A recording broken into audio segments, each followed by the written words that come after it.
Brain stroke heart attack જેવું છે, અચાનક થાય.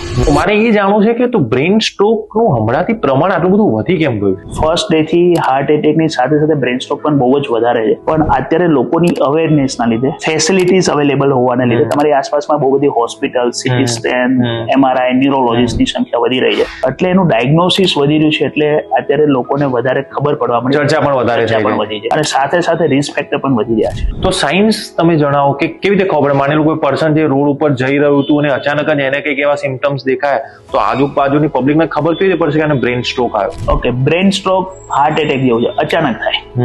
વિધિન સેકન્ડ્સ થવા મળે. શું થાય તો બોલવામાં તકલીફ થાય, મોઢું ત્રાસું થઈ જાય, એક સાઈડ નું હાથ પગ પેરાલિસિસ થઈ જાય, વ્યક્તિ બેભાન થઈ જાય. તો એ થવાનું કારણ શું? શા માટે અચાનક એવું થાય? આ નોર્મલી બ્રેન સ્ટ્રોક બે જાતના હોય. એક લોહી જાડું થવાથી થાય અને એક બીજું હેમરેજ થવાથી થાય. તો લોહી જાડું એટલે જે હૃદયમાંથી મગજને લોહી લઈ જતી જે નળી હોય એમાં લોહીનો ક્લોટ થઈ જાય, ગઠ્ઠો થઈ જાય. એટલે મગજને લોહી ના મળે તો નોર્મલી બ્રેન 3 મિનિટ સુધી બ્લડ વગર, ઓક્સિજન વગર સર્વાઈવ કરી શકે. પછી જેવું 3 મિનિટ થી વધારે ટાઈમ થાય એટલે બ્રેનનો પાર્ટ ડેમેજ થાય, એને સ્ટ્રોક કહેવાય.